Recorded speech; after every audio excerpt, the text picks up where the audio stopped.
What's going on, guys? We're going to go over some 4-2-3-1 custom tactics and instructions. This would be more of an attacking variation. I put 2 weeks, but I thought I'll update it, should I say, post-patch. For the defensive style, we're still using balanced. It's still the one to go for most time. If you, even on top tier pro level, you're talking about, people always use a team press D-pad tactic or use a higher depth to kind of initiate a press. So balance is still the way to go. For the width, you probably saw what I put up 2 weeks ago, and it's pretty much been the same when the game came out. In a 4-2-3-1, I'm normally varying between, I would say, 35 to about 55. That is where the appropriate balance is with this formation. It's mainly because when you play the 4-2-3-1, these two CDMs, this cam is kind of the most important player, because when you're defending, it fills in the middle midfield. If you think of this formation, it's actually a 4-4-1-1. That's where you have to look at it. But this play over here is what, because if you think about a 4-4-2, and the difference between these two formations, or let's say a 4-2-2 and a 4-2-3-1, and if you compare them both, the difference is one, the strikers is a cam.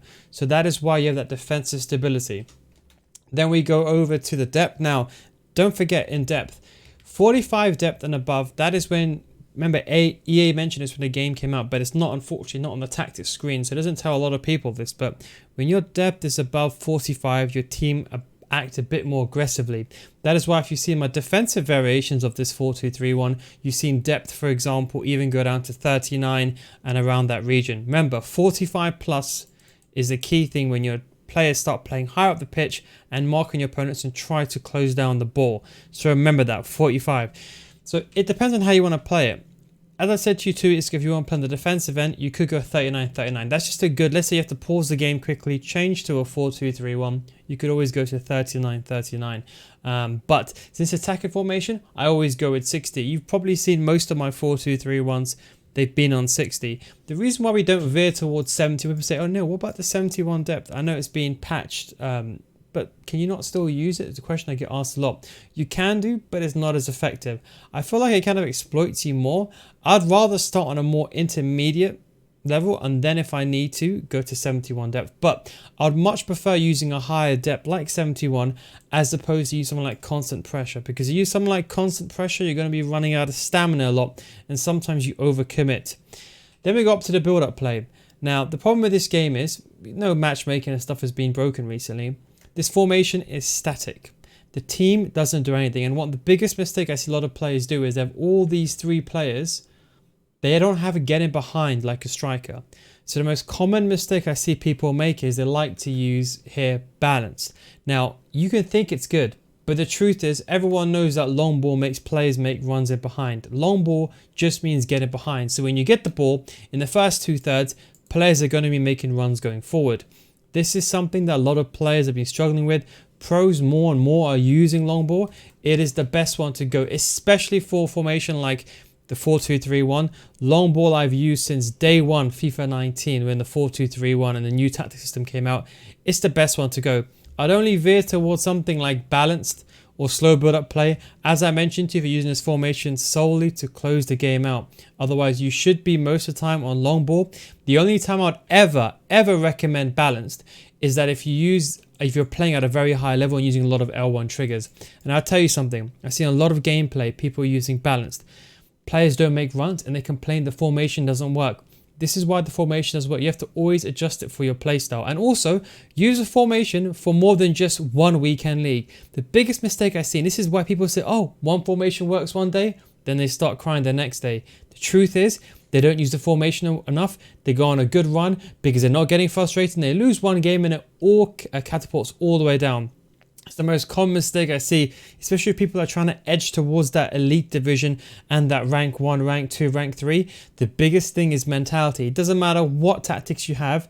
If it doesn't work for you, you have to either change your gameplay. 90% of your performance is going to be gameplay. Tactics can help 20-30% of the time. Look, I'm not going to lie. Look, if I said to you, hey, go play a 4-3-3. I'm not going to even lie to you. This is such a unique formation that only some players can play because it's a very passive formation. You're waiting for these players to join the attack. I'm not going to sit here and lie. Maybe this works in Division 5, or I've seen some YouTube videos of people using the 4-3-3 when they're playing this in Division 7 when the centre-backs are running out. Do you think this formation is going to be working in Elite Division? Absolutely not. Maybe some of the top-tier players that have played this formation for a very long time can play it. In terms of meta formation, it's definitely not the meta in my opinion. That's just my strong opinion. It's a very unique formation for those that have that ability and playstyle. But long ball is very, very important. And forward runs is the most attacking option, especially for formation like a 4-3-2-1. That is mainly where I'd prefer something like a direct passing. But formations like the 4-2-3-1, for years I've always used forward runs. It's the best one to go. It's the best movement. If you're worried about movement in a final third and players not making runs going forward, forward runs are actually more attacking than direct passing. There are some certain situations where direct passing may be beneficial, maybe even arguing a cutbacks, but forward runs in the final third. And this final third, this is when players go more forward. Your centre mids are a bit more closer to your wide players that normally go a bit more forward. Even if you lose the ball, you don't find yourself in attacking vulnerability areas because you have both your CDMs on stay back while attacking. People say, does this make you vulnerable? It doesn't. The wording on forward runs and direct passing, to be honest, I think is completely wrong. They're quite similar in terms of direct passing and forward runs. I used to use forward runs a lot more on old gen, and I saw everyone run direct passing, and I just kept using forward runs. And I think because everyone else is using direct passing, everyone else just thinks it's the way to go. But really, that's not the case. I wouldn't really experiment in possession, but I'll say forward runs is definitely the way to go. But if you do continue to like direct passing, it works the same way. I would say forward runs and direct passing are very, very similar. Both the attackers make runs at I just find that forward runs are just better. You make more of those deeper runs. I just feel like it's personally better. For the attacking width, what I'm doing now is I'm increasing the width slowly. I'm basically varying between 45 and 60. This is very important. This is purely dependent on how you play. If you like your lamb and your ram to be a bit wider, and let's say for example these players here, you like them to be wider, you can always use hug the sidelines inside the game. That is why I use a width of, for example, like 45, if you see my 4-2-3 ones, because you can always make the formation very wide. I see a lot of players, they want to do, for example, here, and they want to put here drift wide. The truth is, what is the point of doing that when you can literally have a 2-in-1? You can play narrow, but when you want to, with a flick of a button, change it to hug the sidelines. That is what the top tier players do. They're very reactive and adaptive and dynamic in their playstyles. That is why I use 45. If you prefer your team to be a bit wider, let's say you like to go down the wings a lot more, and let's say you like to do a lot more cutbacks, it's better to have a wider stance when you're attacking, so you can increase this to 60. Remember, as I said to you, always adjust it for your playstyle. It's very, very important. I try to promote this every single time. This year I'm really pushing it because it's one of the most important things. For the players in the box, I've gone with 6 or 7. 7 is probably the way that I go. I'm a bit more aggressive. I sometimes like to have less players inside the box depending on how I like to recycle the ball. We're seeing more and more in the meta now. People are recycling the ball earlier as opposed to later, because people know the cutback is eventually going to happen, so people anticipate it. But what you see a lot of players, especially top tier players, they're cutting back a bit earlier, or they're doing that cross inside the box to get that last minute runner, for example like a Haaland, to do those whipped crosses inside the box to get those headed chances. That's what you find. So you want to maximize the amount of plays you want to get inside the box. Again, remember, this is only from crossing situations. This is not if you have the ball outside the box. This is how many players are going to be running inside the box. Don't forget that. But of course, this can be adjusted with instructions. And corners and free kicks, however you want. I think they're both completely fine. It just depends on your play. I pass mine, so I normally go towards 1. Remember, if you cross this, don't use 1, but I pass mine. I like to kind of work something out and kind of score a goal like that. I don't really like to score headers, just my personal preference. I don't care if the meta's that way. I'm not going to play like that. For the strikers, now I mentioned in the video 2 weeks ago, the 4-2-3-1, the role has changed. How it's more of a defensive formation as in contrast to other years. We still go in the attacking system, stay forward, stay central. This is important. Stay central makes this player stay in the middle. If you have this on balance, sometimes you might find your right striker occupying another position. The only time you may want that is if all these players are on free roam, and that is probably the very rare situation where you want interchanging of players. Let's say you've got 5-star, 5-star, and all your attack can score. But realistically, stay central, get it behind, and stay forward is what you want. Get it behind so to make those runs in behind as well. Stay forward for both the cam and the striker. As I've always said to you, my 4-2-3-1 has got both the striker and the cam on stay forward. It's how I always play in attacking variation. This is basically a 4-4-1-1. So this is a 4-4-2. And this is a 4-2-3-1. My one is in between and it's a 4-4-1-1. That's how I set it up. So you've got the attacking ability of two strikers like the 4-4-2, but you've got the defensive structure and that cam, you can always bring it back defensively in that 4-2-3-1. I like to have that ability inside the game. It's very, very, very, very important, especially versing like a top tier player, or if you're playing like pro versus pro. These are the small differences that can help you. You can use striker, drop back and stuff like that as well on the high end. Get into the box for a cross for an attacking formation. The lamb and the ram, both of them are balanced, and get into the box for a cross. Two reasons why this is important. You want to use balanced, you want to use balanced on these guys so they don't come back and defend all the way. Sometimes when you get the ball, let's say you lose the ball as a turn of play, your opponent gets down the wing or down the middle. You don't want your lamb to be tucking in so deep. They still come back in offense. Don't think they don't come back. This really does depend on work rates. I'll go over that in a second. You ideally want, I would say, high medium. High medium is a good work rate. What I'm finding now, a lot of players now, high attacking work rates, especially for movement, is one of the best things that you can get. High attacking work rates is very, very important. As long as you've got high attacking work rates, the rest can work itself out. Now, for both these players, as I said, there's no getting behind function. The getting behind function is very important. That is why long ball is so important. Even at a top tier elite level, even pro level, they still use 4-2-3-1 with a long ball. For those that do use it in an attacking stance, that's the way to use it. It's just a bit too passive. As I said, the only way you can really get away with it is if you're using L1 triggers and player locks yourself manually. That's why you see a lot of pros got like balance. They can get away with it because of their play style and their ability. You want fast players here, players that are quick. I have something like this, but realistically inside the game. Athena, Neymar.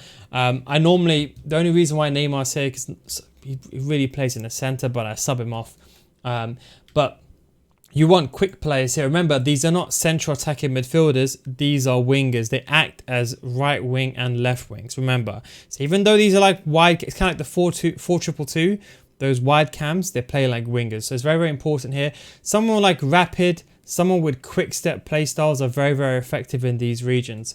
The striker is kind of I would say maybe a first touch, a finesse shot, a rapid, a quick step. All these, the front three players are very, very important. Now the cam is a very important role. I would say someone who's got a high agility and balance. If you like to use a technical sprint, someone with a technical sprint can be very effective here. I also like someone here with quick step or first touch, or even the tiki-taka playstyle.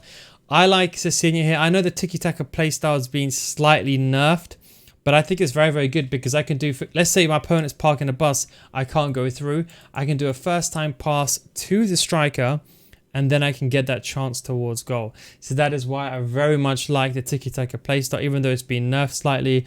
But before your opponent can even react, I make that perfect pass to the striker, take a touch, or if you want to do a step over and score the goal. You ideally always want a 5-star weak foot striker. We know how bad finishing is. At least maximize your potential chances. And also in terms of stats, at this stage of the year, you should be looking realistic at 90 finishing, at least 85 composure, and 85 shot power. These are the three minimums. If you go on Footbin, you're looking for a striker, filter it by this. This is what you should have minimum, in my opinion, and maybe something like 90 sprint speed ideally. If you can't, you can always lower that to about 85 and get away with like a hunter. But I'd always want at high sprint speed, high good shooting, and a 5-star weak foot. Only a few players that's meta, but that's the truth.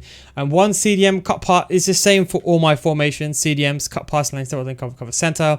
This is probably the most important stat. This is why a 4-4-2 flat, although it's better for pressing in a 4-4-2 flat, you find that sometimes defensively, these players are out of position. That is why you can also use forward runs and get away with being more attacking, because these players are going to sit. And if there's two players, like two opponent players, the CDM will basically cut in between the passing lane. So it will basically position itself to stop the passing lane. That is why AI defensively Cut passing lane is one of the most important instructions inside the game. If every single formation had this on center mids, I would use it for every single formation. It's so important. One of the center mids though, you can leave it on balance. So this is one of the things. Again, with balanced, this is the way that I look at it. Even with long ball, the player makes a run going forward. But I feel like they don't always make that run going forward. They sometimes hesitate. Some of the high attacking work rates, it's more important here. Alexia plays this role very good. There's certain unique players. If you don't like that and you find that your attacking player is not going forward enough, use forward runs. The reason why I said this is very important. A lot of players, especially on the elite level, you're going to spend most of your time outside the box recycling the ball. This is what happens at elite level. You go down the wing. If you can't go around you can't go forward, you end up recycling the ball back or sometimes passing the ball back. This is the common thing. Against elite versus elite level, it's not going to be 7-0, 8-0 or 5-5, 6-5. Most of the time it's 1-2-1, 3-1, 3-2 type of game. Very close. And most of your time is going to be trying to find a puzzle to get the ball inside the box. So that last minute runner, unless you're patient, only leave it on balance if you're a patient player. You will see what I mean. Go into the game. Try using on balance. You'll find that your center mid sometimes goes there, but sometimes it's a bit too slow. And sometimes they don't really go forward.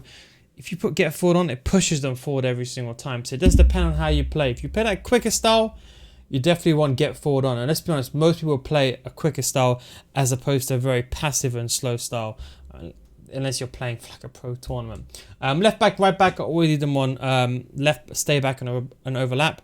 The only way I've ever put a left back and right back on balanced in this formation, because you have wide players anyway, I don't really see the need for it. The benefit is that if you push one of these players forward and overlap and they go on the outside, it kind of pushes these wingers inside, but then you need a lower width for that. And I used to drop between defenders thing. I don't really do that anymore, if you're asking me. So left back and right back, I hold them on stay back overlap. You can always, as I always say to you, learn this manually. Forget this waiting for AI. If you want to trigger a player going forward, why use balance? Why would you want the game to do it for you? Just learn to do it yourself. In formations like the 4-3-2-1 where it's glitched and they have that ability to go forward and make that space, yes.